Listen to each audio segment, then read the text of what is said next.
our planning.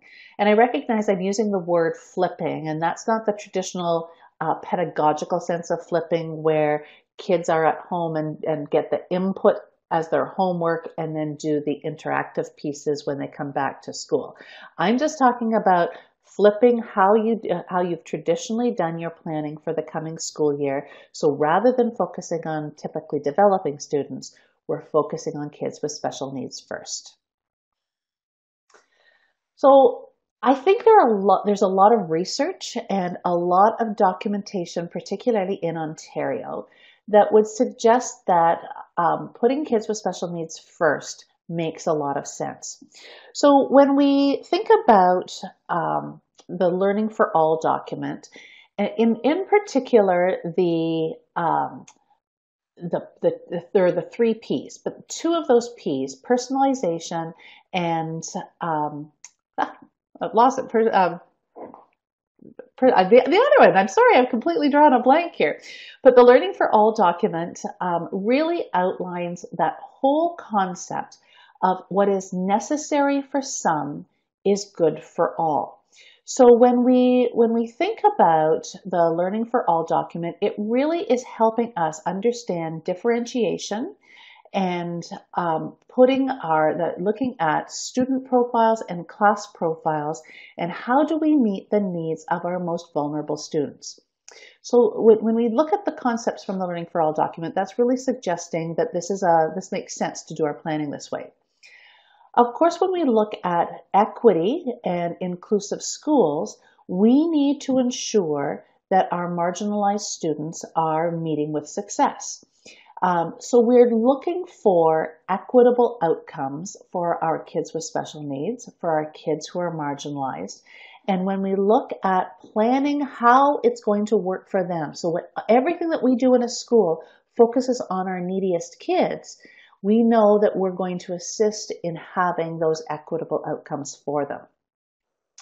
A resource that you might want to go back and have a little look at right now it's from 2012. So I recognize that it's a little bit older, but it has great thoughts and strategies around why planning with our kids in mind really works. So that's Closing the Achievement Gap 2012.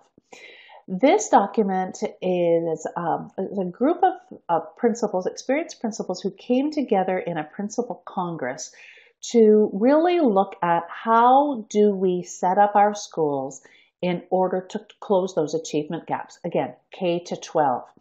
And within that document, they talk about the importance of how we staff our schools in order to meet those needs, how we timetable, putting kids with special needs at the center of what we do, how we look at intervention planning as a central focus of our timetabling as well.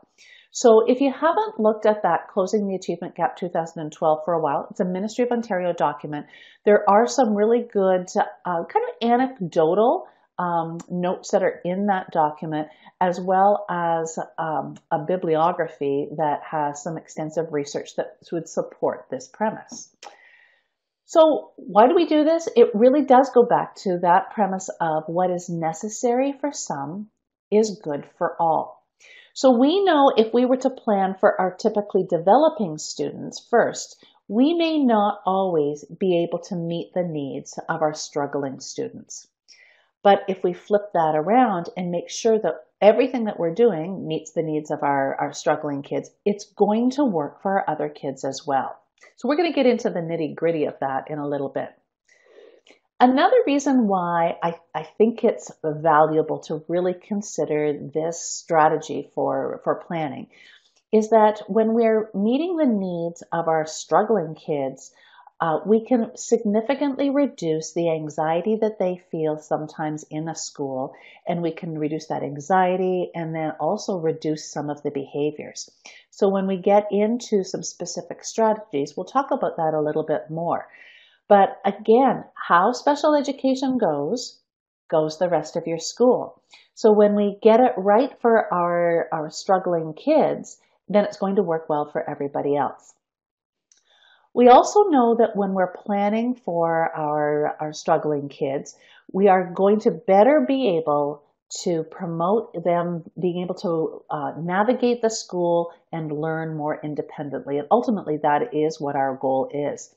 And as we're doing this, it's going to kind of connects back to the behavior piece. We're going to reduce the impulsivity because everything that we are doing is intentional for meeting the needs of our most vulnerable students. The interesting thing about planning with our students with special education needs at the center is that it actually will help the achievement of all of our kids. Because we are going to be differentiating more, we are going to be looking at structures and expectations and routines in a way that sets our kids up for success, and that's going to work for all of our students. So ultimately, we have a tendency to work on towards setting our structures and our school up for our typically developing kids.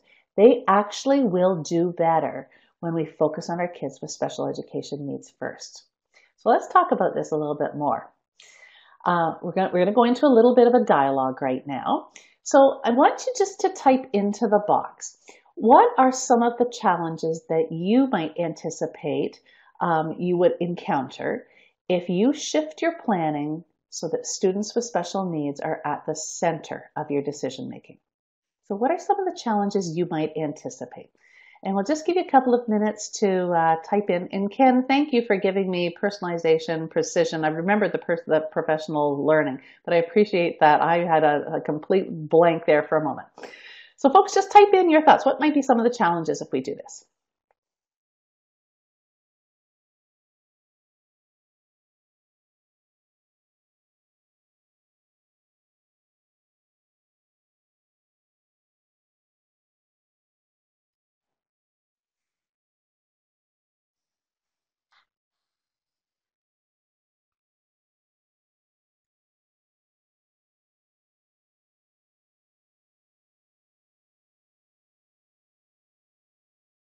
And just as you are typing, another of the whys of looking at planning like this is that it's a great way to better engage our kids that are most vulnerable.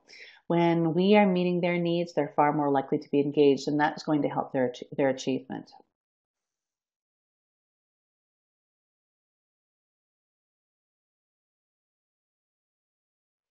And I see a couple of you are noting the concerns around staff resistance.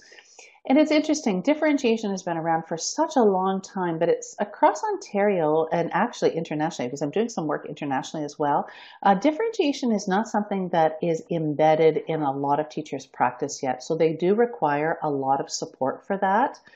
And I think a lot of teachers think that they need to do twice as much work in order to meet the needs of kids with special education needs. Whereas if we could help them understand, if you plan for those kids first, you've actually done your planning. You're not going to have to do it in a double way.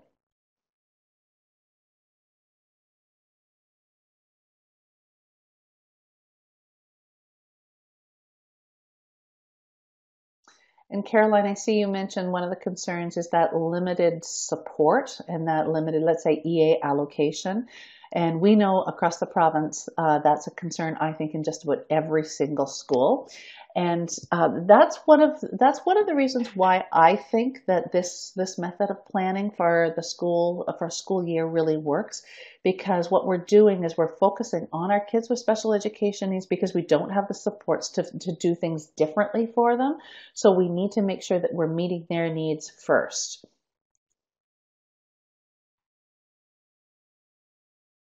Yeah, and again, I see a number of you saying that just people as staff being resistant and afraid that they can't do the job well.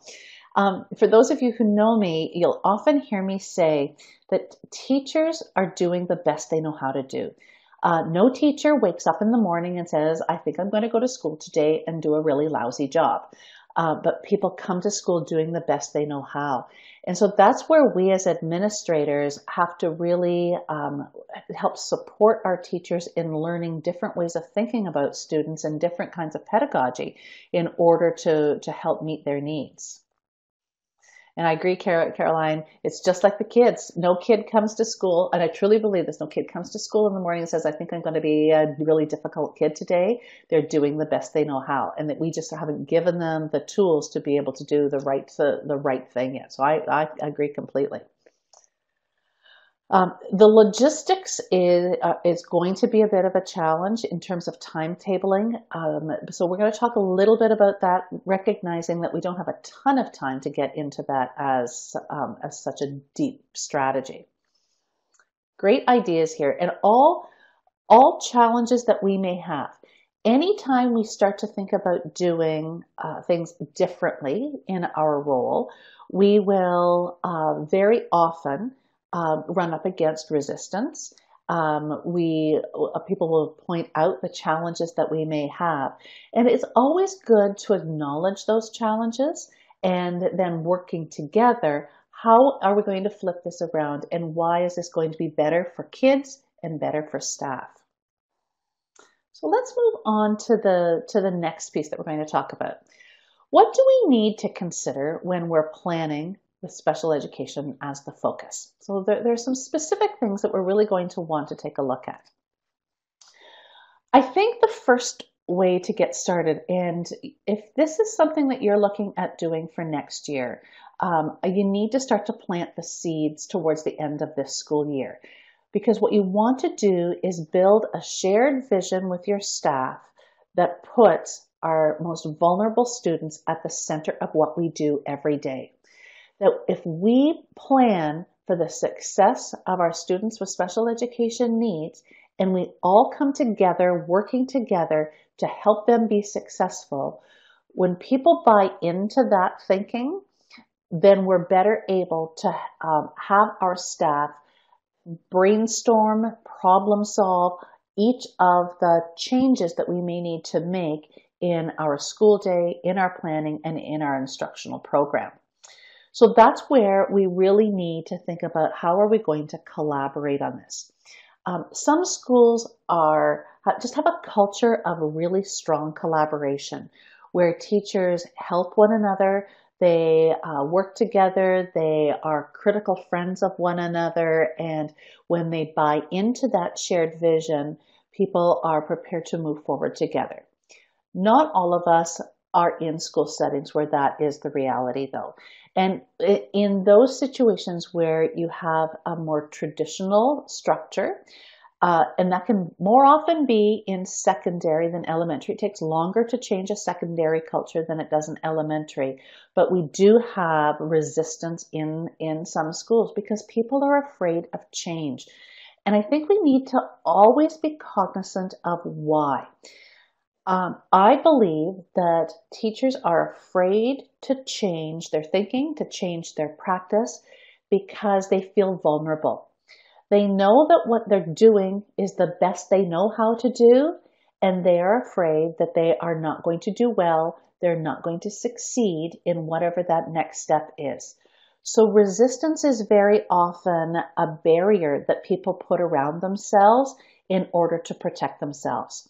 So when we acknowledge that we are there to support our teachers, help our teachers take little tiny steps as we move forward, we are more likely to see that they'll slowly begin to buy in. And we can often have one or two people on every staff that it may take forever. I remember I worked with an administrator once who said, run with the ponies who run. And but we really need to build that critical mass to be able to change a culture. As part of what we need to be thinking about when we put students with needs at the center of our planning, it's really about differentiation. So part of that is really helping our teachers, and I say teachers, and I really am including education assistants, CYWs, ECEs, so really that whole staff, because we are all teachers. But we need to really help them understand characteristics of different exceptionalities. I think a lot of the reason why teachers are not understanding differentiation is because they truly don't understand what some of the exceptionalities are and the characteristics. Very few students are innately lazy. Yet we hear teachers talk about, well, that's just a lazy student. And there are so many reasons why a student may not be showing up as a 10 out of 10 in class and it appears to be lazy, but it's most often because we haven't figured out how to engage the student. We haven't differentiated in order to meet the student's needs. And so I really believe that helping teachers understand differentiation goes hand in hand with understanding the characteristics of different exceptionalities. So there's lots of PD that needs to be done there. Another consideration that we really need to think about is around staffing. And this is, of course, everybody's kind of coming into staffing season right now for next year. And this is one of the most important jobs I think we do as administrators, but it is one of the most challenging, especially if you are in a school that is slow to move forward. So you are going to have to think about who your most vulnerable students are, and can you, at least for the first year, have more of those students, not all, or will overwhelm our teachers, but can you have more of those students placed in classrooms where we have teachers who really embrace the concept of planning with special education at the focus or at the center of what we do? And the reason that I would suggest that's the way to look at or consider your staffing is because, again, it's going to build a bit of a critical mass, and teachers are more often going to be led by peers who are in the classroom having success with what the change is. So if you in that first year can set your special education students up so that they're going to have success in a classroom with a teacher that puts spec ed at the center, I truly believe and have seen in my own practice that the following year you are going to have more teachers whose capacity is built to be able to plan with kids in mind. So that's the same with the timetabling piece as well. So when we are timetabling, we need to be thinking about, what do our most vulnerable students need in their timetable? And then we'll figure out how it works for everybody else.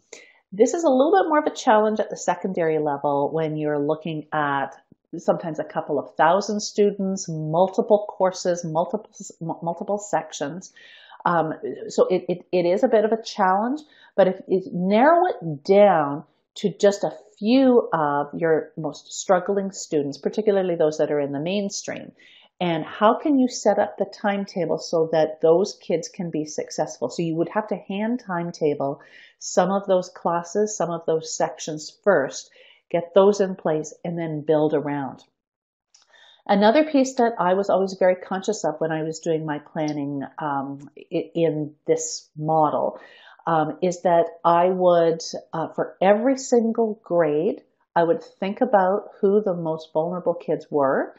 And then I would make sure that there were as few transitions as possible. So hand timetabled everything. I'm just a recently retired elementary principal.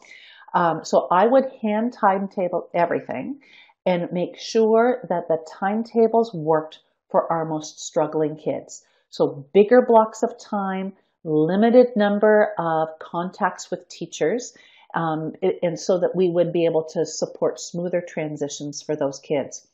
So as you are thinking about planning differently with your spec ed kids in mind, maybe just for this first time, think about just a very few kids that are really struggling, and how can you set up your timetable, how can you set up your staffing so that they will be successful.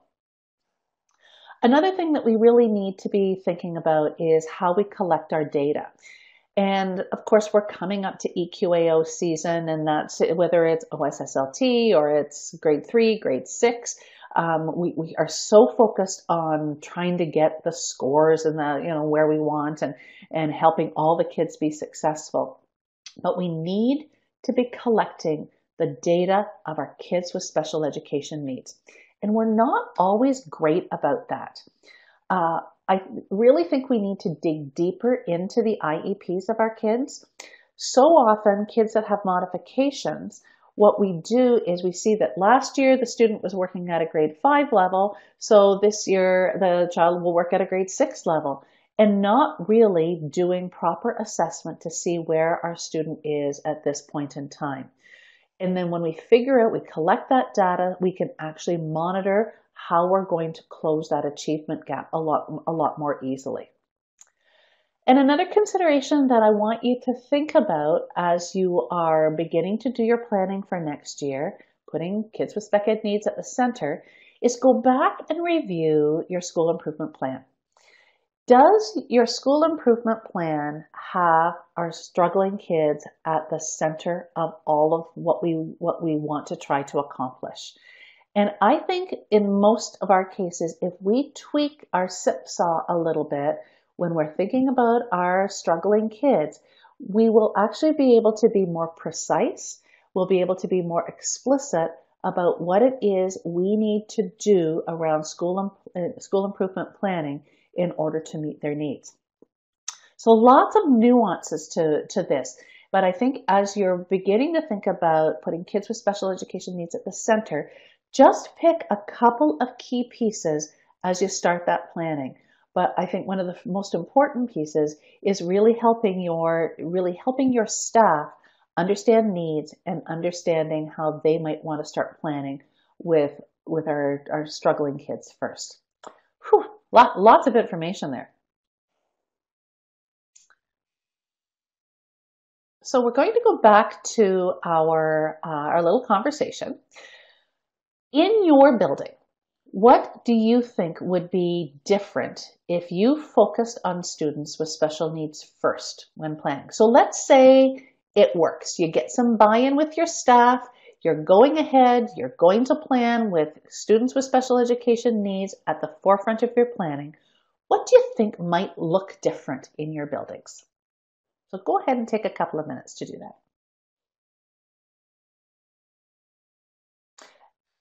Jen McMaster, so this is how you currently plan. It's unusual. Not a lot of schools do. If you can take a minute, I would love for you to type in for everybody a few of the strategies that you've used or what is working, what's not working for you. Thank you.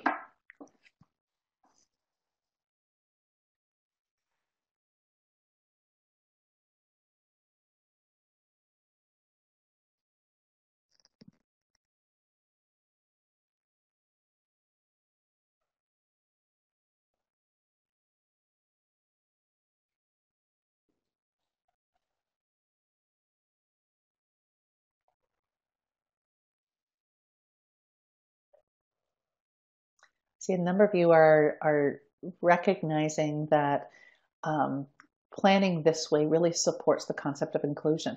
And a school is a microcosm of a community. And so the more that we can have our students included and successful and not doing something that is so dramatically different from what from their peers, the more we are really going to embrace concepts of inclusion.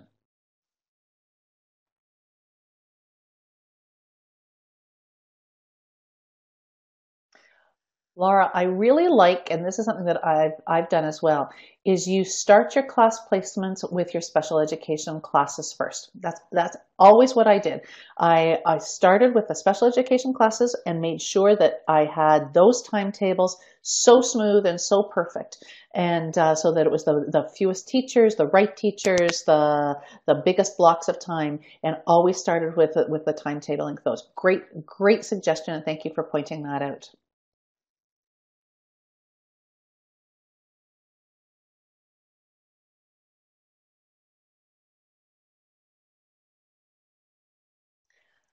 I really like what you've said there too, Jennifer, is that the CERT timetable needs to be thought about really early. We need to think about how the CERT is going to, if that is a timetabled position, sometimes it's more flexible, but if it's timetabled, we need to think about how our CERT is going, their time is going to be most effectively used in order to support our neediest kids.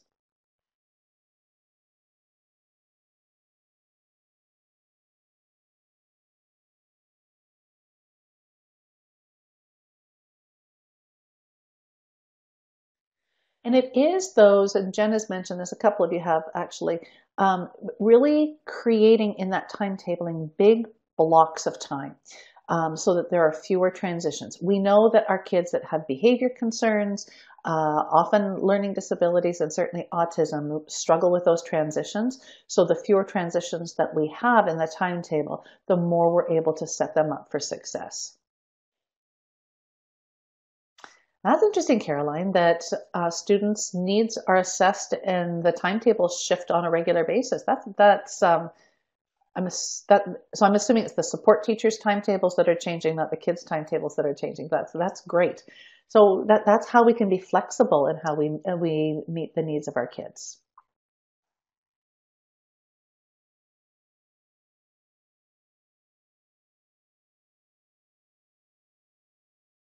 And it's interesting because we know that we've got lots of work that we need to do in Ontario, but we have to really pat ourselves on the back.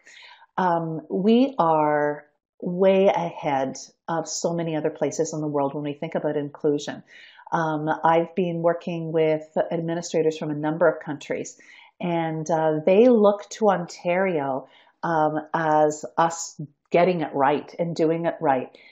Many countries are really only at the beginning stages of inclusion. I was recently in Denmark, and they have a very strong education system, but historically their kids with special education needs have been in not only special education classes, but often in special education schools. And so they are moving now through legislation towards a much more inclusive model. And so we need to really acknowledge the good things that are happening here in Ontario and the amazing work that teachers and principals are doing across the province. We're really almost at the tweaking stage of this right now. For the most part, we've got the mindset right about inclusion, about what is necessary for some is good for all, and we're just fine-tuning it. So I think it's about when we have these conversations about what our next steps are, just be really proud of how far we have come in a relatively short span of time historically. Okay. I am going to just move on to the next little piece because there are lots of good things here, and I wish we had a lot more time. But time to move on. So now we're going to talk about, we've touched on a few of these already, but what are some of the routines and expectations that we should be looking at differently when we put our kids with special needs at the center or at the focus of our planning? Um, this may speak more to my age than anything else, so full disclosure. But if you are not familiar with the work of Ron Morrish, he's an author around building a school full of clear expectations and routines. He uses the word discipline, but it's not discipline in a negative term. It's discipline in terms of just following through on expectations and making sure that everybody knows what the rules are. But Ron Morris wrote a book called With All Due Respect a number of years ago, but he still is a presenter. But his thinking works for kids with special education needs and works for all kids. And that's where we need to plan out every minute of our school day. So whether it's from a whole school perspective or whether it's within a classroom, we need to think about how we set up our structures so that our vulnerable kids can be successful. And we need to practice those strategies. So it can be as simple as making sure that we have a shared understanding amongst staff about how kids line up outside the door when they come in, if it's at an elementary school, how students proceed in a hallway in elementary or secondary school, and that we all own the behaviors of all of our students. And it's a lot about praise. We praise and praise and praise when we see kids doing it the way that we want. And that we don't get into consequences, particularly when students are doing it wrong. We just have them go back and do it right and practice it. So I think this is a really important piece. So think of a student in your school who's really having a struggle, significant behaviors or disruptive, particular learning concerns, and think about the day through their eyes. So are things chaotic in transitions? Are things not predictable for them? Does one teacher say, take your hat off, and another teacher says, don't take your hat off? When that student walks into a classroom, is the technology ready and available for them to use in order to access the curriculum? Because if you think about, in so many classrooms, a teacher plans a lesson, and it could be an amazing lesson. And then as a bit of an afterthought, we think, oh yeah, we've got to look after that student or those students with special needs. I'll just get them to do this assignment on their computer. If we flip that around and look at things through the lens of the struggling kid first, we'll make sure that that technology works and that our lesson is conducive to doing it using technology, and that it is available and charged and all of those things. So we need to just flip it around and do our planning from a different lens. Another one that we need to think about, we've talked about sort of that entry and movement through the halls. Another is school trips. And for those of you who have met me before, this is an interesting conversation that we often have. Are our school trips planned for our struggling kids, or are they planned for the typically developing kids? And then we figure out afterwards how we're going to make this work for our struggling student, our student with special education needs, or do we just say that student can't come? If we, again, flip it around, plan for the struggling kid first, then we are able to create maybe an out-of-school trip that student can be successful in. It's going to work for everybody else as well, but we just need to think a little bit differently. When you think about recesses, lunch, cafeteria, how are our routines structured on behalf of our kids with special education needs? So as you're walking through your building, as you are looking at your routines, particularly for next year, it's getting a little late in the school year to start to change things too dramatically now, but now's your time to be really observing through a different lens. Is this setting working for your kids that are struggling? I often like to think about our kids with autism and our kids that have an MID exceptionality, because those are the kids that often struggle with the routines and the transitions the most. So as you're walking through your buildings, walking into classrooms, try to do it through the lens of just one of those students, because that will start to give you some pretty good next steps of what you can do to plan differently. I think we've kind of already hit on sort of the classroom expectations and the routines, but have it set up so that the entry into the class, the differentiated instruction, the differentiated assessment is all planned first with the student with special needs first. So as I say, think through that whole day, walk through your whole day. If you get a chance in the next couple of days, walk through as that student who is the most challenging. How does he or she see every moment of a school day? Because if we can get it right for those kids, we're going to engage them. It's going to make their day a whole lot better. They're going to achieve at higher levels. It's going to make your teachers and your staff day better. And it's going to make your day better as well, because you're not always going to be in that reactive situation that we so often are as administrators. So just an interesting way to kind of think about it. So let's take a second right now, and what we are going to do is we're going to do a little breakout session right now. So we've got about 22 people online, and I want you to take a couple of minutes. We're going to you're automatically getting put into a breakout session with about 5 people. And I'm going to come into each of your little groups, but you're kind of little pods off, and you're going to have a conversation with one another, and you're going to talk about what questions or thoughts do you have about this model planning. So just talk amongst the 5 of you, and what questions do you have? What thoughts do you have? But this will give you an opportunity to have a little deeper conversation with a few others. And so I'm going to get you to get started. You should be able to see where you are, and you can start that conversation now. All right, so we're going to come back to the whole group. So we're going to end our breakouts and then come back for the last few minutes of our session here.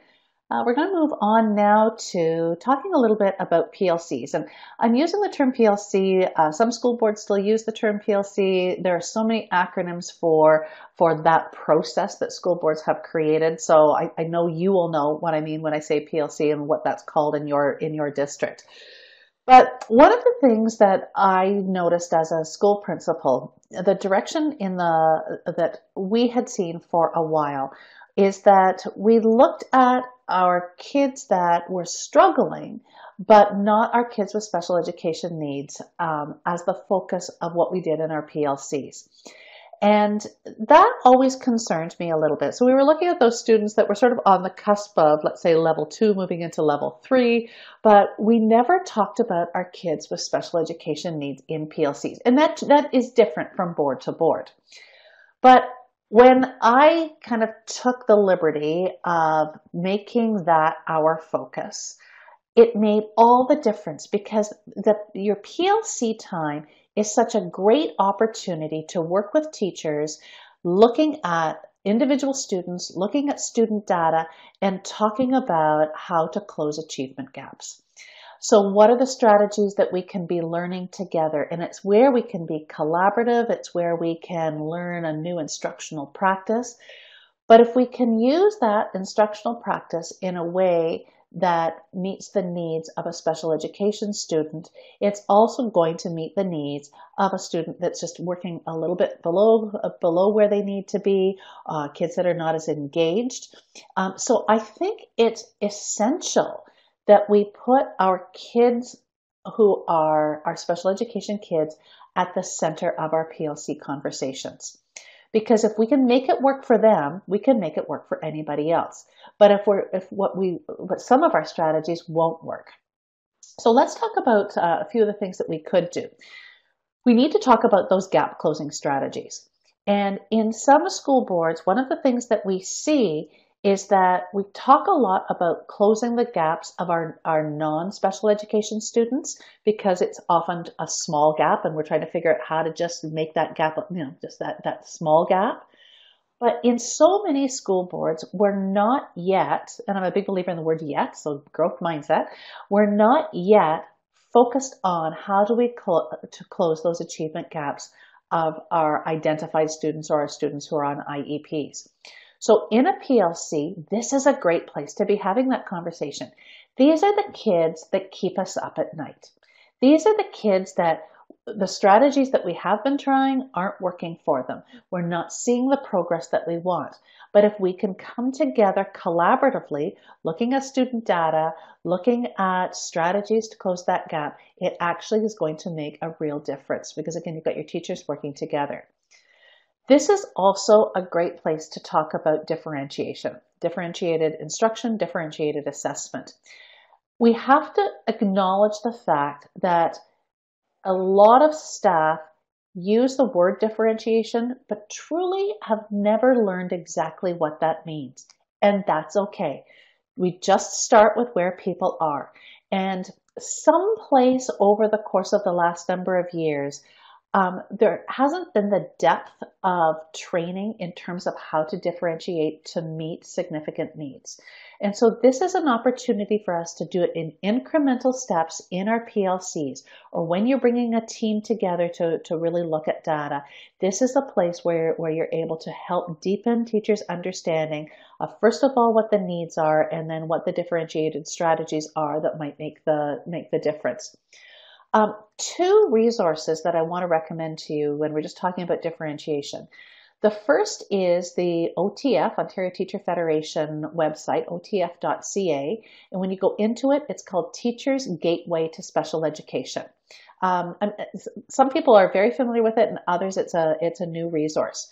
When you go into Teachers Gateway to Special Education, every exceptionality is explained with incredible detail about the accommodations that may be appropriate in order to meet the needs of a student with that exceptionality. So sharing that with your staff will really help give them a bit of a toolkit that they may be able to use to differentiate a little bit better. Another resource that you might want to consider is the PRIM document, P-R-I-M, Pre-Intervention manual, pre-intervention manual. And in that, every concern that a student may be experiencing, there are a list of strategies that work well for an IEP, but just work in terms of good practice. A list of strategies that will be able to remediate that concern that you're seeing. So PRIM document and Teacher's Gateway to Special Education, two great resources. So just kind of in wrapping up the PLC piece, just recognize that your PLC is a great opportunity to help to build the capacity of teachers, start to change mindset. And again, this is, and as I was popping into each of your breakout sessions, this is an area that a lot of you are struggling with. You are working in highly unionized environments. You have teachers that are resistant. It's in your PLCs that you often can start to break down some of those barriers that teachers have put up. And remember, it's likely because they just don't know what to do next. And so if you are there as their support, as their guide, breaking things down into little tiny steps and just really building on every little attempt they make, you will start to see almost all of your teachers move forward. And remember, there's the implementation dip, so it sometimes can be 2 steps forward, 1 step back. But start with the beliefs, start with small, easy to manage steps where they're going to see a difference, and you will start to see slowly the culture of your school shift. So this kind of is bringing us to the end, and I wanted to do just a little bit more whole group dialogue, but I did want to just give you a bit of a heads up about a couple of things that are more professional learning opportunities that are coming along. If you would like to dig deeper into this topic about putting students with special needs at the center of your planning, I'm doing a one-day workshop in the Upper Grand District School Board in Guelph on May the 10th. And I think there are still a couple of spaces that are left. If you go to the email that Joanne Robinson from OPC sends every week, there was a new one sent out yesterday, and that's called the Bulletin. You will see in there a link to that one-day workshop, and you can register online. It's $50 for the day, includes your lunch. So it's not quite as good as this free deal, but it's pretty good. We're doing another webinar, so I'll be hosting another webinar on June the 5th, and that one is really going to be about how to maximize the support that you have in your school, and some strategies around how you can use your support a little bit in more of a flexible way. So you can register for that on the OPC website, also a link in the bulletin. If you really want to start digging deeper into special education leadership in your school, I really encourage you to take the Special Education for Administrators AQ course. So this is a full AQ recognized by the College of Teachers.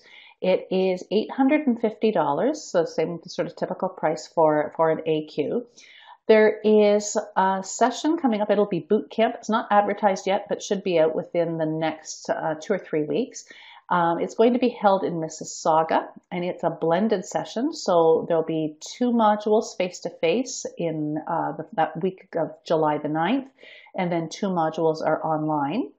I'm also going to be teaching a fully online course, so the full AQ, starting August the 16th. And if Thunder Bay is in your neighborhood, I'm going to be teaching a course there starting August the 27th, and it's going to be blended as well. So there are a couple of opportunities there.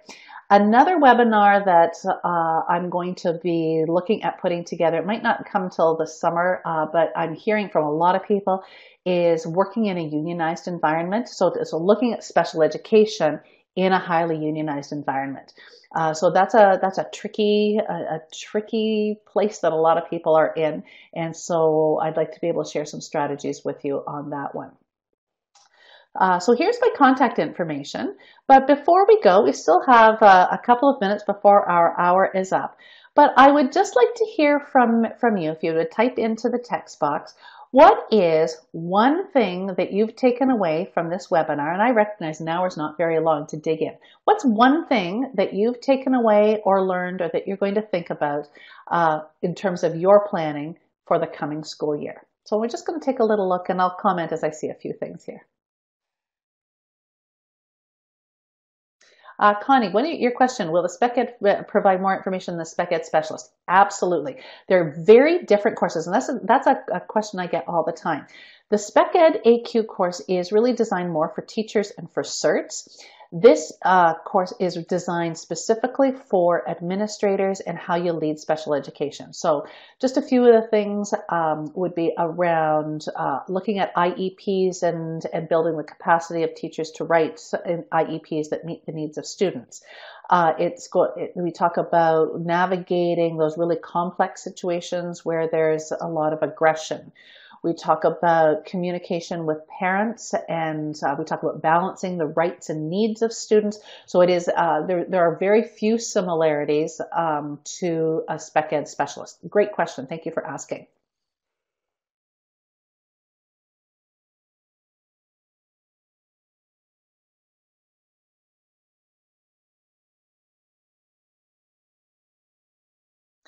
Nicole, I would be interested to hear from you. I would love for you to send me a little email. If you start to make that shift in your PLC model where we bring IEPs to the table, we talk about kids with special education needs, I would love to hear from you how that works.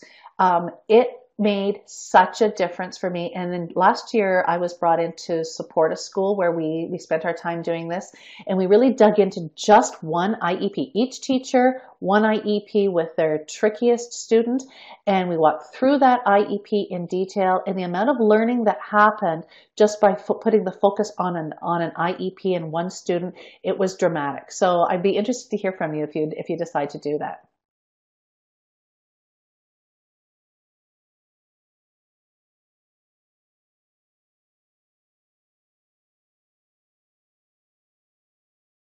I like that a couple of you are talking about the EAs, and we'll talk about that in the next webinar if you're able to make it on June the 5th, because that's what we're really going to look at, is how can we take our very limited resources that we have and do a better job of timetabling and being flexible in order to meet the needs of the students, so that we don't have EAs. I'm going to say velcroed so much to students, but how can we can make that support more flexible? Nicole, I would come to your school in a heartbeat. That is part of what I can do. I can come do, whether it's a staff workshop, I can come to a school board and do one-day presentations for groups of teachers. If there's something that is special education related that I can help you with, just send me a quick email and we can navigate from there. Happy to go anywhere, and it's pretty reasonable too.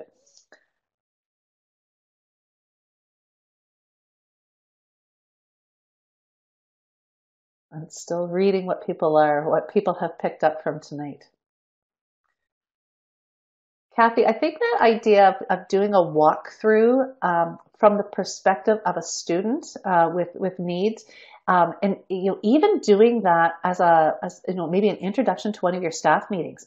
I wish I had time to tell you about how I did an equity walkthrough with our staff, but every teacher was given a little card with an identity of a student in our building without the names, and they had to walk through the school as that student. So from an equity perspective, did the kids see themselves on the walls? Did in the resources?